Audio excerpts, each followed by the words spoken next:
43వ ఆవిర్భావ దినోత్సవం సందర్భంగా సీఎం చంద్రబాబు కొన్ని కీలక వ్యాఖ్యలు చేశారు.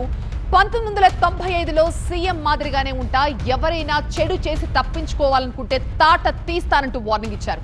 తప్పు చేసిన వాళ్లను శిక్షిస్తే ప్రజలు కూడా హర్షిస్తారు అన్నారు సీఎం. ప్రజాస్వామ్యంలో కార్యకర్తలే పార్టీకి ముఖ్యమన్నారు. కార్యకర్తలు హుషారుగా ఉంటే పార్టీకి ఓటమనే మాటే ఉండదు అన్నారు చంద్రబాబు.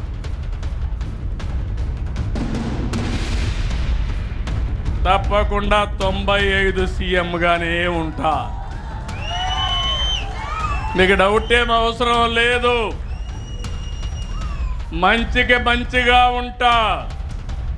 ఎవడైనా చెడు చేసి తప్పించుకోవాలంటే తాట తీస్తా, దాంట్లో సందేహం లేదు.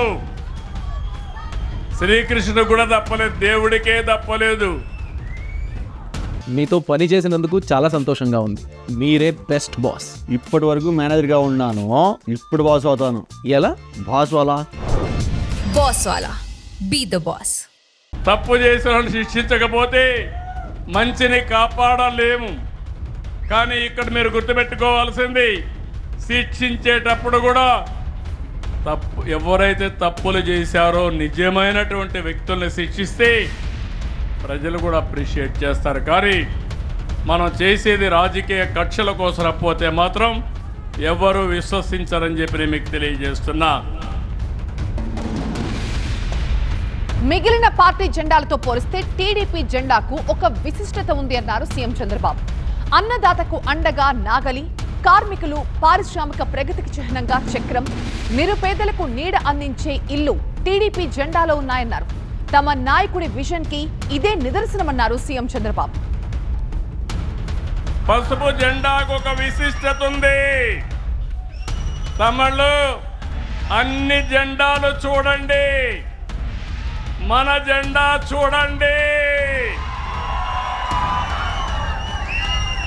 మన జెండాకు ఒక అర్థం ఉంది.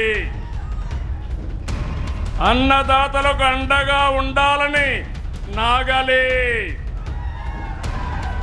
కార్మికులకు ప్రగతికి, పారిశ్రామిక ప్రగతికి చిహ్నంగా చక్రం, నిరుపేదలకు నీడ అందించడానికి గుడిస, ఇల్లు.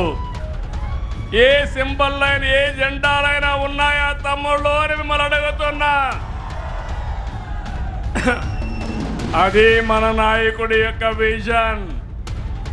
అదే అందరికంటే విభిన్నమైన వ్యక్తి యుగ పురుషుడు నందమూరి తారక రామారావు.